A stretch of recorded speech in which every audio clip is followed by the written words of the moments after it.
Hello guys, मैं अपने YouTube channel में आप सभी का स्वागत करती हूँ। तो आज की वीडियो में आप लोग सुनेंगे एक गरीब मजदूर औरत की कहानी। तो आइए कहानी को शुरू करते हैं। यदि आपने चैनल को सब्सक्राइब नहीं किया है तो कृपया चैनल को सब्सक्राइब कर लीजिएगा ताकि आपको हमारे चैनल पर रोज एक नई कहानी सुनने को मिलती रहे। तो आइए कहानी को शुरू करते हैं। एक गांव के किनारे बसा था एक छोटा सा परिवार जिसमें रहती थी पार्वती। पार्वती का जीवन बेहद सरल था। उसका पति रमेश एक मजदूर था और दोनों अपनी छोटी सी झोपड़ी में सुख दुख साझा करते थे।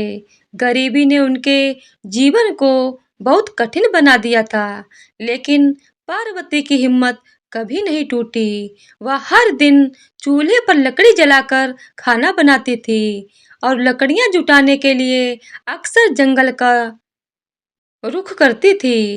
पार्वती ने एक दिन सोचा कि बरसात के मौसम में लकड़ी इकट्ठा करना कठिन हो जाएगा, इसीलिए उसने जंगल से थोड़ी ज्यादा लकड़ी इकट्ठा करने का मन बना लिया।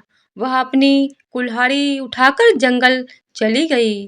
वहां पहुंचकर उसने एक हरे पेड़ की मजबूत डाल पर नजर डाली और उसे काटने लगी। पेड़ की डाल आधी कट चुकी थी। तभी अचानक वहां वन अधिकारी सुरेश आ पहुंचा। सुरेश का काम था जंगल की सुरक्षा करना, लेकिन उसकी नीयत कुछ और ही थी। सुरेश ने पार्वती को डांटते हुए कहा, तुम्हें पता है कि हरे पेड़ काटना अपराध है। मैं तुम्हारे खिलाफ शिकायत दर्ज करूंगा और तुम्हें सजा होगी। पार्वती ने विनम्रता से जवाब दिया, साहब गुस्सा मत होइए, यह डाल अब तक आधी कट चुकी है और बस गिरने ही वाली है। आप मुझे नीचे उतरने दीजिए, फिर जो करना है कर लीजिए। सुरेश ने उसकी बात मान ली और डाल को खींचकर गिरा दिया। पार्वती नीचे उतर आई और फिर बोली, साहब पहली बार है, गलती माफ कर दीजिए। मैं पेड़ नहीं काट रही थी, बस डाल ही तो काट रही थी। सुरेश की नजरें पार्वती के गठीले और मेहनती बदन पर टिक गईं। उसकी नीयत अब साफ दिखाई देने लगी। उसने पार्वती से कहा, अगर तुम थोड़ी देर मेरे साथ बिताओ और मुझे खुश कर दो तो मैं कोई शिकायत नहीं दर्ज करूंगा। तब जितनी लकड़ी चाहो काट सकती हो, मैं तुम्हें नहीं रोकूंगा। पार्वती ने तुरंत अपनी सख्त और ईमानदार नजरों से सुरेश की ओर देखा और बोली, साहब आप मुझे गलत समझ रहे हैं। मैं ऐसी औरत नहीं हूँ। मेरे पास दो बच्चे हैं और मैं अपने पति को धोखा नहीं दे सकती। सुरेश ने हंसते हुए कहा, आजकल बहुत सी औरतें अपने घर से बाहर ही आनंद लेती हैं। मैं तुम्हें कुछ पैसे भी दूंगा, इससे तुम्हारी गरीबी दूर हो जाएगी।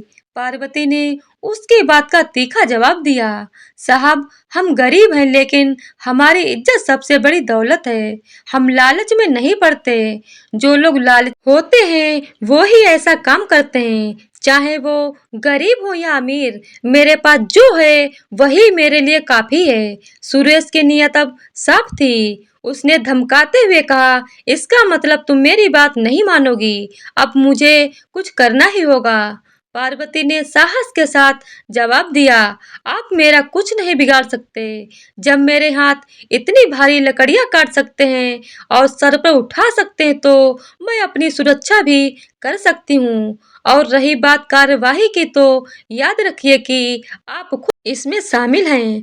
मैंने डाल काटी है, लेकिन उसे गिराने वाले आप हैं। सुरेश पार्वती की दृढ़ता और आत्मसम्मान के आगे हार गया। उसने पार्वती को छोड़ दिया और वहां से चला गया, लेकिन पार्वती का आत्मविश्वास और उसकी सच्चाई का प्रकाश जंगल में छा गया।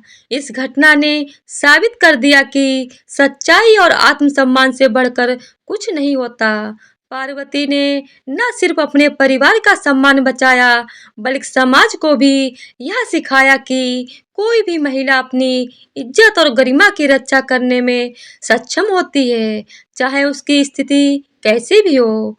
पार्वती का यह साहसिक कदम उसके गांव में एक मिसाल बन गया और उसकी कहानी दूर दूर तक लोगों के दिलों में गूंजने लगी।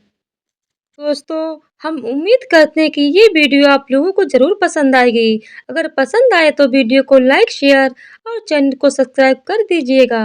धन्यवाद।